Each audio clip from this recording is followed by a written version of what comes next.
Welcome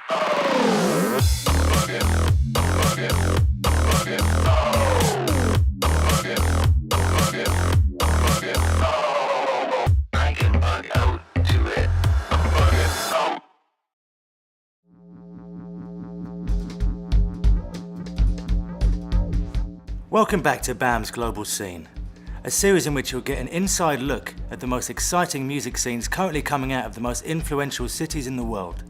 In this little compendium, we're taking a microscope to London and seeing what we can find. In this episode, we're having a look at the city itself, its geography, and what you can attach musically to different areas. Scenes have a habit of springing up organically around London, but that's obviously not an accident. It's got to be down to something tangible. What is it that makes an area drawn towards a certain style? There are certainly parts of London where particular genres of music have become popular. I think that everywhere there's people playing every type of music, but for some reason or other, one particular style becomes epitomised in a particular area. I think the dubstep's one of the most famous cases in South London.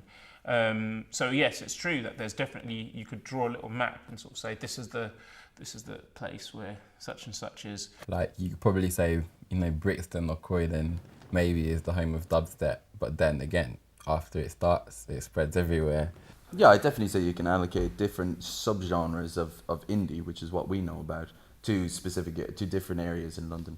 In today's day and age, like the home of indie is probably Shoreditch around Dalston, in London, and you get a lot of stuff happening there. But then again, the same thing is that it travels. Yeah, when I think of East London, I have quite a strong idea of the type of music that you can find there. It's probably going to be more like I said, kind of dancey electro indie that you're going to find in East London. The main heavy metal venues in London are in Camden, I think. You've got the Underworld in Camden, you've got the Purple Turtle, the Unicorn, they're all in Camden.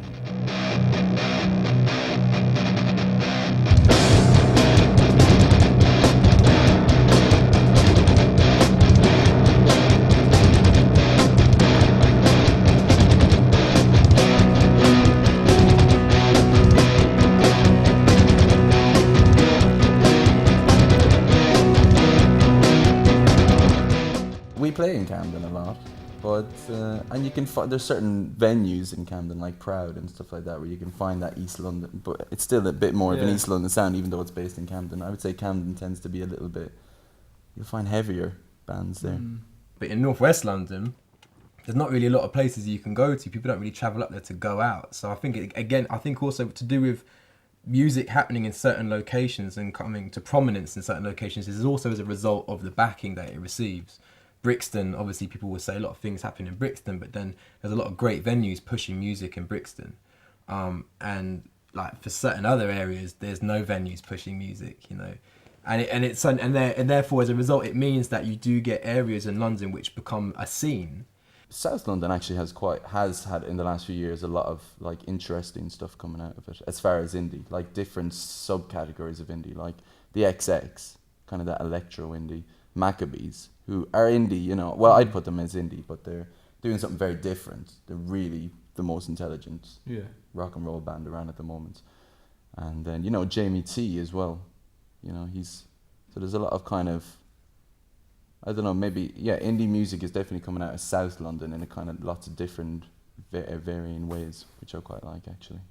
I think scenes start in particular places because obviously, say with us, we're a group of friends, we get together, we start playing, and then maybe what we're going to do is going to influence some other guys that play, and then, there's a lot of music colleges, say down in South London, there's one called Trinity, there's Goldsmiths, so that might influence those musicians down there to start playing, and then before you know it, 5 years down the line, you might have a scene, and it starts there, and then everybody's like, okay, everything's happened down here in South London, and then it travels to East. So I think it starts off being located in one place, but then it travels. The other thing is, of course, it's circular.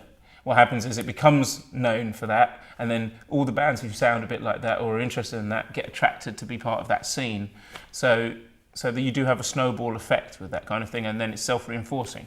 I think there's a lot of hype around scenes being associated with like boroughs and postcodes and stuff, and I think very much like with like grime, like it is like that, and things like Rinse FM, for example, was one of the was sort of really the first pirate radio station, which is based in Bow.